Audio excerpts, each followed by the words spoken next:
Francis gets candid about the Catholic Church in a brand new behind-the-scenes documentary, but it's his comment to a survivor of the sex abuse scandal that is really getting attention tonight. Yeah, the news comes just days after the release of the Pope's new film. It's a film about hope, and it's something that gay Catholics can now count on. No matter what divides us, his words unite us. A sneak peek at the documentary, Pope Francis, a man of his word. The film follows the Pope as he shares his ideas about big issues like immigration and social justice. Now, new revelations coming from the Pope. It all started by this guy, Juan Carlos Cruz. He was the main whistleblower in Chile's clerical sex abuse and cover-up scandal. In an interview with the AP, he says he recently spoke with the Pope about his homosexuality. He says the Pope told him God made you like this and he loves you. I think him saying that to me was a validation of what he said once. Who am I to judge? Che ha buona volontà, ma chi sono io per giudicarla?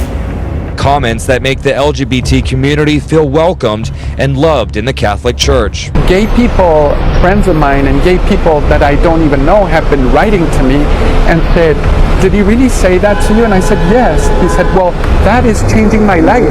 The news spreading like wildfire, and for many gay Catholics, a sense of relief. What the Pope said was just a validation of what a lot of us in the LGBT community has been struggling with. Eddie Martinez is the executive director for Latino Equality Alliance.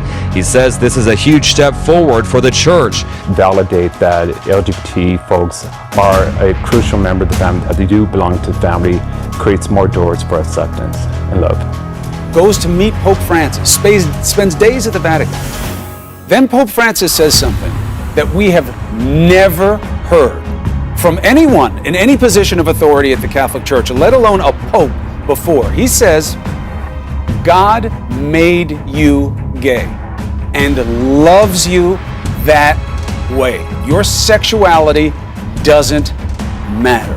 The whole bishops' conference to Rome and called me and the others and invited us to spend a week with him in the Vatican, and I actually lived in the room right under him, and it was incredible. And we had hours and hours of conversation.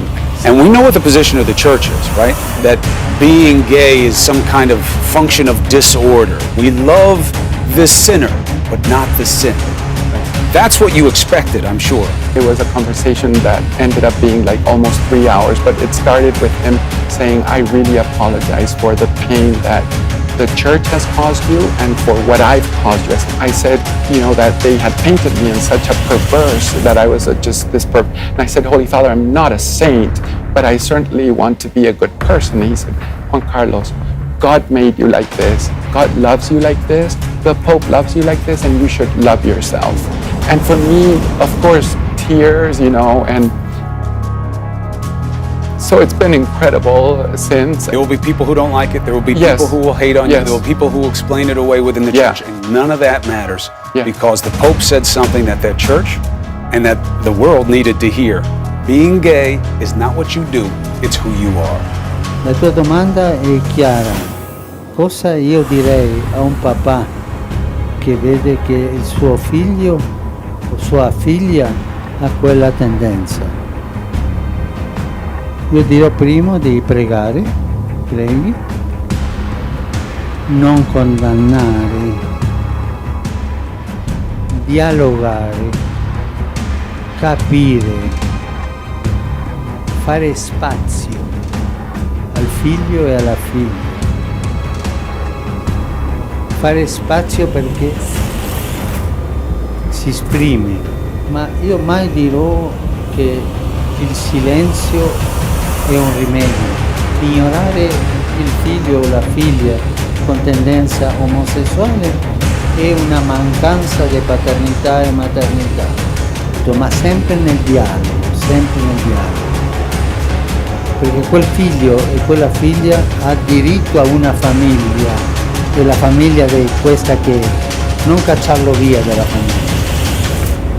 Questa è una sfida seria, ma che fa alla paternità e alla maternità. Ti ringrazio la domanda, grazie.